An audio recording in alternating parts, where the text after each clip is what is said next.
Hello friend, मैं नीलेश कुमार आप लोगों का स्वागत करता हूं आपका अपना यूट्यूब चैनल सुपर मैथमेटिक्स पर। आज हम इलेक्ट्रोस्टैटिक्स का 18वां पार्ट लेकर आए हैं, जिसमें हम आप लोगों को बताने वाले हैं आवेशों के घनत्व और आवेशों के वितरण के बारे में, distribution of charge and density of charge. ठीक है, तो सबसे पहले हम लोग पढ़ते हैं आवेशों के वितरण, डिस्ट्रीब्यूशन ऑफ चार्ज। आवेशों का वितरण मुख्यतः दो प्रकार से किया जाता है। पहला संतत वितरण और दूसरा असंतत वितरण। संतत वितरण किसे कहेंगे? आवेशों का वैसा वितरण जिसमें अनेक बिंदुवत आवेश नगण्य दूरी पर स्थित हो, अर्थात एक दूसरे से नजदीक हो, सटा हुआ हो, तो ऐसे वितरण को संतत वितरण कहा जाता है। जबकि असंतत वितरण में क्या बोलेंगे? आवेशों का वैसा वितरण जिसमें अनेक बिंदुवत आवेश भिन्न भिन्न दूरी पर स्थित हो, भिन्न भिन्न दूरी पर स्थित हो, तो ऐसे वितरण को असंतत वितरण कहा जाता है। जैसे हम लोग देखते हैं ऊपर लिखा हुआ है आवेशों का वितरण, डिस्ट्रीब्यूशन ऑफ चार्ज। पहला संतत वितरण, जिसे इंग्लिश में कॉन्टिन्यूअस डिस्ट्रीब्यूशन कहा जाता है। ठीक है, कहता है कि आवेशों का वैसा वितरण जिसमें अनेक बिंदुवत आवेश एक दूसरे से बहुत नजदीक हो, अर्थात दो आवेशों के बीच की दूरी क्या हो? नगण्य हो, तो ऐसे वितरण को संतत वितरण कहा जाता है। फिर से हम लोग देखते हैं आवेशों का वैसा वितरण जिसमें अनेक बिंदुवत आवेश एक दूसरे से बहुत नजदीक हो, अर्थात उनके बीच की दूरी नगण्य हो, उनके बीच की दूरी क्या हो? नगण्य हो, तो ऐसे वितरण को संतत वितरण कहा जाता है। आशा करते हैं कि आप लोग समझ रहे होंगे। अनेक बिंदुवत आवेशों के बीच की दूरी अगर नगण्य रहे, बहुत नजदीक रहे, एक दूसरे से सटा हुआ रहे, तो ऐसे वितरण को क्या कहते हैं? संतत वितरण कहते हैं। दूसरा है असंतत वितरण, डिसकंटिन्यूअस डिस्ट्रीब्यूशन। ठीक है, असंतत वितरण को इंग्लिश में क्या कहेंगे? Discontinuous distribution. कहता है कि आवेशों का वैसा वितरण जिसमें अनेक बिंदुवत आवेश भिन्न भिन्न दूरी पर स्थित हो, तो ऐसे वितरण को असंतत वितरण कहा जाता है। यदि अनेक बिंदुवत आवेशों के बीच की दूरी नगण्य हो, अर्थात दोनों सटा हुआ रहे, एक दूसरे से क्या हुआ रहे? सटा हुआ रहे, तो वह संतत होगा, और भिन्न भिन्न दूरी पर रहेगा तो क्या होगा? असंतत होगा। ठीक है, आशा करते हैं कि आप लोगों को समझ में आया होगा। अभी हम लोग क्या पढ़े? आवेशों का वितरण, डिस्ट्रीब्यूशन ऑफ चार्ज। आवेशों का वितरण कितने प्रकार के? दो प्रकार के, असंतत वितरण और दूसरा संतत वितरण। संतत वितरण किसे कहेंगे? वैसे आवेशों का वितरण जिसमें अनेक बिंदुवत आवेश एक दूसरे से बहुत नजदीक स्थित हो, अर्थात आवेशों के बीच की दूरी क्या हो? नगण्य हो, तो ऐसे वितरण को संतत वितरण कहा जाता है। जबकि अनेक बिंदुवत आवेशों के बीच की दूरी भिन्न भिन्न हो, अर्थात भिन्न भिन्न दूरी पर स्थित अनेक बिंदुवत आवेशों का वितरण असंतत वितरण कहा जाता है। ठीक है, इसके बाद हम लोग पढ़ते हैं आवेशों का घनत्व, density of charge. Density of charge, आवेशों का घनत्व मुख्यतः तीन प्रकार के होता है। पहला आवेशों का रैखिक घनत्व, दूसरा आवेशों का पृष्ठीय क्षेत्रफल घनत्व, और तीसरा आवेशों का आयतन घनत्व। ये हम बताते हैं अभी। ठीक है, आप लोग इसको नोट कीजिए। अब हम लोग आगे चलते हैं। अब हम लोग पढ़ते हैं आवेशों का घनत्व, डेंसिटी ऑफ चार्ज। आवेशों का घनत्व मुख्यतः तीन प्रकार के होते हैं। पहला आवेशों का रैखिक घनत्व, दूसरा आवेश का पृष्ठीय क्षेत्रफल घनत्व, और तीसरा आवेश का आयतन घनत्व। ठीक है, तो सबसे पहले हम लोग पढ़ेंगे आवेश का रैखिक घनत्व, linear charge density. Linear charge density. ठीक है, तो हम लोग सबसे पहले समझते हैं कि आवेशों का रैखिक घनत्व क्या है। आवेशों का रैखिक घनत्व, ठीक है, तो कहता है कि प्रति एकांक लंबाई में आवेशों के कुल परिमाण को आवेशों का रैखिक घनत्व कहते हैं। प्रति एकांक लंबाई लेंगे तो क्या होगा? आवेशों का रैखिक घनत्व प्रति एकांक क्षेत्रफल लेंगे तो आवेशों का पृष्ठीय क्षेत्रफल घनत्व, अगर प्रति एकांक आयतन लेंगे तो आवेशों का आयतन घनत्व होगा। तो सबसे पहले हम लोग पढ़ते हैं आवेशों का रैखिक घनत्व। कहता है कि प्रति एकांक लंबाई में आवेशों के कुल परिमाण को, अर्थात कहने का मतलब हुआ कि प्रति एकांक लंबाई में उपस्थित आवेशों के कुल परिमाण को आवेशों का रैखिक घनत्व कहते हैं, जिसे लेमड़ा से सूचित किया जाता है। जिसे किससे सूचित करते हैं? लेमड़ा से सूचित किया जाता है, जिसका एसआई मात्रक कूलम प्रति मीटर होता है और बीमा कितना? M not L minus 1 T A होता है। फिर से हम लोग समझते हैं, प्रति एकांक लंबाई में उपस्थित आवेशों के कुल परिमाण को आवेशों का रैखिक घनत्व कहते हैं, जिसे लेमड़ा से सूचित करते हैं। अर्थात कहने का मतलब हुआ कि आवेशों के रैखिक घनत्व बराबर क्या होगा? आवेश बटे लंबाई। प्रति एकांक लंबाई में उपस्थित आवेशों के परिमाण को आवेशों का रैखिक घनत्व कहते हैं। अर्थात आवेशों के रैखिक घनत्व बराबर क्या होगा? आवेश बटे लंबाई। आवेश बटे लंबाई। और आवेशों के रैखिक घनत्व को हम लोग किससे सूचित करते हैं? लेमड़ा से। किससे? लेमड़ा से। आवेश को क्यू से और लंबाई को किससे? एल से सूचित कर दिए, तो लेमड़ा बराबर हो जाएगा क्यू बटे एल। लेमड़ा बराबर क्यू बटे एल। अगर हम आवेशों का रैखिक घनत्व का एसआई मात्रक ज्ञात करना चाहें तो आवेश का एसआई मात्रक, तो आवेश का एसआई मात्रक होता है कूलम। बटा लंबाई का एसआई मात्रक, तो लंबाई का एसआई मात्रक क्या होता है? मीटर। इसी को हम लोग पढ़ते हैं कूलम प्रति मीटर। कूलम प्रति मीटर किसका एसआई मात्रक है? आवेश का रैखिक घनत्व। आवेश के रैखिक घनत्व का एसआई मात्रक कूलम प्रति मीटर होता है। और ये प्रति को इसको हटाएंगे तो इसे ऐसे भी लिख सकते हैं, कूलम प्रति मीटर। cm के पावर -1, इसको हम लोग क्या पढ़ेंगे? कूलम प्रति मीटर। ये भी है कूलम प्रति मीटर। जो आवेशों के रैखिक घनत्व क्या क्या होता है? एसआई मात्रक होता है। अगर हम आवेशों के रैखिक घनत्व का विमा निकालना चाहें तो आवेश का विमा, आवेशों के रैखिक घनत्व बराबर होता है आवेश बटे लंबाई। ठीक है, ये इसका भौतिक पद हुआ। तो आवेशों के रैखिक घनत्व का अगर हम विमा निकालें तो आवेश का विमा, तो आवेश का विमा होता है एटी। आवेश का विमा क्या होता है? एटी। और लंबाई का विमा क्या?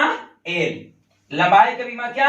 एल। इसी को हम सजा कर लिख दे तो नीचे एल प्लस में, यहाँ पर कुछ पावर में 1 होगा, नीचे प्लस ऊपर जाकर माइनस में, ए हो गया एटी। L -1 eighty. इसको ऐसे भी लिख सकते हैं, एम नॉट, इसमें एम नजर नहीं आ रहा, अर्थात M not L -1 T M L T कर दिए और एक हो गया ए हो जाता है क्या? आवेशों के रैखिक घनत्व का विमा। हम लोग ये याद करेंगे एल -1 एटी, या फिर ए की जगह आई भी कहीं कहीं रहेगा। ठीक है, ए लिखे चाहे आई लिखे, कोई दिक्कत नहीं है। ठीक है, फिर से हम लोग समझते हैं आवेशों का रैखिक घनत्व। प्रति एकांक लंबाई में उपस्थित आवेशों के कुल परिमाण को आवेशों का रैखिक घनत्व कहते हैं, जिसे लेमड़ा से सूचित किया जाता है, जिसका एसआई मात्रक कूलम प्रति मीटर तथा विमा एम नॉट एल -1 टी होता है। एक जगह कहीं कहीं आर भी रहेगा, कोई दिक्कत नहीं होना चाहिए। चलिए अब हम लोग पढ़ते हैं दूसरा, आवेशों का पृष्ठीय क्षेत्रफल घनत्व। आवेशों का पृष्ठीय क्षेत्रफल घनत्व, जिसे इंग्लिश में surface area density of charge कहते हैं।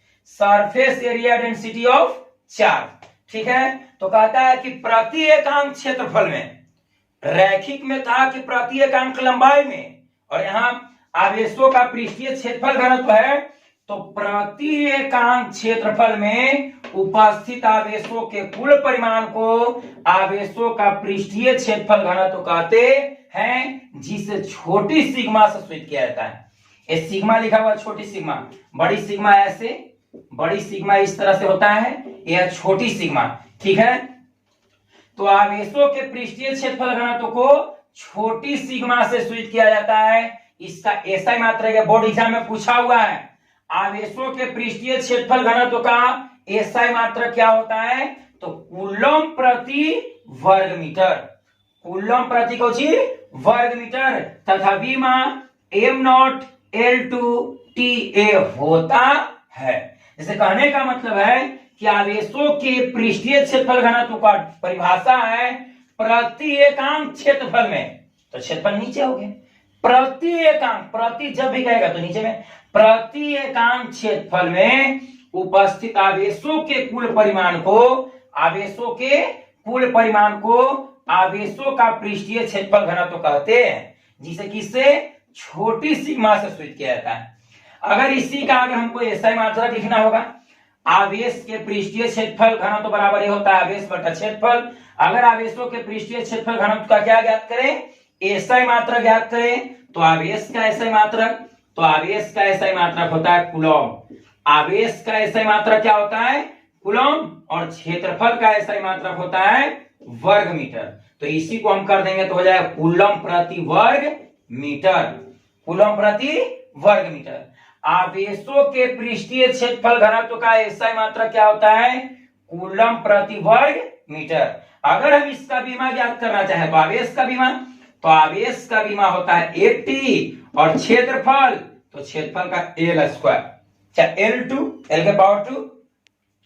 अब ये नीचे प्लस तो ऊपर जाकर माइनस में हो जाएगा, अर्थात L minus 2AT, L minus 2AT, यही हो गया क्या, बीमा।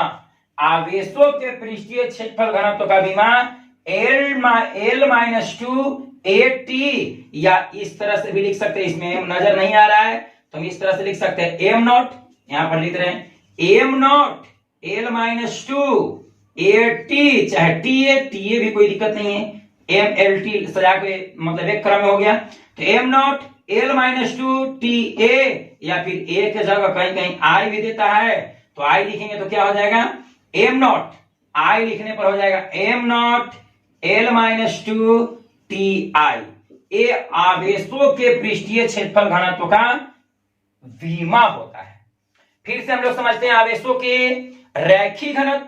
आवेशों का रैखिक घनत्व कहता है कि प्रति एकांक लंबाई में उपस्थित आवेशों के कुल परिमाण को आवेशों का रैखिक घनत्व कहते हैं, जिसे लेम्डा से सूचित किया जाता है, जिसका एसआई मात्रक कूलम प्रति मीटर तथा बीमा m not L minus 1TA होता है। अर्थात कहने का मतलब है कि आवेशों के रैखिक घनत्व बराबर आवेश बटे लंबाई, आवेश बटे लंबाई, और आवेशों के रैखिक घनत्व को किससे सूचित करते हैं, लेम्डा से, और आवेश को Q से और लंबाई को L से, तो लेम्डा बराबर हो गया Q बटे L, लेम्डा बराबर Q बटे L। अब आवेशों के पृष्ठीय क्षेत्रफल घनत्व प्रति एकांक क्षेत्रफल में उपस्थित आवेशों के कुल परिमाण को, प्रति एकांक क्षेत्रफल में उपस्थित आवेशों के कुल परिमाण को आवेशों का पृष्ठीय क्षेत्रफल घनत्व कहते हैं, जिसे छोटी सिग्मा से सूचित किया जाता है, जिसका एसआई मात्रक कूलम प्रति वर्ग मीटर। इसमें कूलम प्रति मीटर, लंबाई था तो कूलम प्रति मीटर, इसमें क्षेत्रफल है तो कूलम प्रति वर्ग मीटर। क्यों, क्योंकि क्षेत्रफल का एसआई मात्रक वर्ग मीटर होता है। तो इसी प्रकार आवेशों के पृष्ठीय क्षेत्रफल का घनत्व का एसआई मात्रक क्या हो जाएगा, कूलम प्रति वर्ग मीटर, जिसका बीमा m not L minus 2TA होता है। आशा करते हैं कि आप लोग समझ रहे होंगे। आप लोग इसको नोट कीजिए, उसके बाद हम बताते हैं आवेशों का आयतन घनत्व। ठीक है, अब हम लोग देखते हैं आवेशों का आयतन घनत्व। आवेशों का आयतन घनत्व, इससे पहले हम बताएं कि आवेशों का घनत्व मुख्यतः 3 प्रकार के होते हैं। पहला आवेशों का रैखिक घनत्व, दूसरा आवेशों का पृष्ठीय क्षेत्रफल घनत्व, और तीसरा होता है आवेशों का आयतन घनत्व। आवेशों का रैखिक घनत्व पढ़े प्रति एकांक लंबाई में, प्रति एकांक लंबाई में उपस्थित आवेशों के कुल परिमाण को आवेशों का रैखिक घनत्व कहते हैं, जिसे लेम्डा से सूचित करते हैं। ठीक है, दूसरा पढ़े आवेशों का पृष्ठीय क्षेत्रफल घनत्व, प्रति एकांक क्षेत्रफल में उपस्थित आवेशों के कुल परिमाण को आवेशों का पृष्ठीय क्षेत्रफल घनत्व कहते हैं, जिसे छोटी सिग्मा से सूचित करते हैं। अब हम लोग पढ़ेंगे आवेशों का आयतन घनत्व। कहता है कि प्रति एकांक लंबाई में, प्रति एकांक लंबाई में उपस्थित आवेशों के कुल परिमाण को आवेशों का आयतन घनत्व कहते हैं जिसे रो से सूचित किया जाता है, जिसे किससे, रो से सूचित किया जाता है। अर्थात आवेशों के आयतन घनत्व बराबर प्रति एकांक आयतन, तो आयतन नीचे हो गया, प्रति एकांक आयतन में उपस्थित आवेशों के कुल परिमाण को आवेशों का आयतन घनत्व कहते हैं, जिसे किससे, रो से सूचित करते हैं, आवेश को क्यू से और आयतन को किससे, भी से। तो रो बराबर हो गया क्यू बटे भी, रो बराबर क्यू बटे भी। ठीक है, अगर हम आवेशों के आयतन घनत्व का एसआई मात्रक निकालना चाहे तो आवेश का एसआई मात्रक बटा आयतन का एसआई मात्रक, तो आवेश का एसआई मात्रक होता है कूलम और आयतन का एसआई मात्रक होता है घन मीटर। आवेश का एसआई मात्रक कूलम और आयतन का एसआई मात्रक घन मीटर, तो हो गया यही कूलम प्रति घन मीटर। अगर इसी प्रति को हटाते हैं तो ऐसे भी हम लिख सकते हैं, प्रति हटेगा तो क्या हो जाएगा, 3 m के पावर -3। तो दोनों सेम है, कूलम प्रति घन मीटर, ये भी है कूलम प्रति घन मीटर। तो आवेशों के आयतन घनत्व का एसआई मात्रक क्या होता है, कूलम प्रति घन मीटर। ये सब ऑब्जेक्टिव में पूछ सकता है और पूछा भी है। आवेशों के पृष्ठीय क्षेत्रफल का घनत्व का एसआई मात्रक होता है तो क्या होगा, कूलम प्रति वर्ग मीटर। आवेशों के रैखिक घनत्व का एसआई मात्रक, रैखिक कहेगा तो मीटर, पृष्ठीय क्षेत्रफल कहेगा तो वर्ग मीटर, आयतन कहेगा तो घन मीटर, और सब में ऊपर कूलम, कूलम प्रति मीटर, कूलम प्रति वर्ग मीटर, कूलम प्रति घन मीटर। तो ये क्या होगा, आयतन रहेगा तो कूलम प्रति क्या, घन मीटर। जिसका अगर बीमा लिखना चाहे तो आवेशों के आयतन घनत्व का बीमा बराबर आवेश का बीमा, तो आवेश का बीमा होता है एटी चाहे आईटी, ए लिखिए चाहे आई लिखिए, दोनों एक है। ठीक है, तो आवेश का बीमा होता है एटी और आयतन का बीमा होता है एल क्यू। एल नीचे प्लस में, एल 3 प्लस में है तो ऊपर जाकर माइनस में, अर्थात एल -3 80, या फिर इसी को लिख सकते हैं एम नॉट एल -3 80 होता है। तो अभी हम लोग पढ़े आवेशों के घनत्व। आवेशों के घनत्व मुख्यतः के प्रकार के, 3 प्रकार के, रैखिक आवेशों का घनत्व मतलब रैखिक आवेश घनत्व, दूसरा आवेशों के पृष्ठीय क्षेत्रफल घनत्व और तीसरा पढ़े आवेशों के आयतन घनत्व। आशा करते हैं कि आप लोग को समझ में आया होगा। अगर आप लोग को समझ में आया तो प्लीज इसको लाइक कर दीजिए। अगर इस चैनल पर पहली बार आए हैं तो प्लीज इस चैनल को सब्सक्राइब कर दीजिए ताकि कोई भी वीडियो अपलोड करे तो उसका नोटिफिकेशन तुरंत आप लोगों के पास पहुंच जाए। ठीक है, आज के लिए इतना ही, मिलते हैं अगले वीडियो में।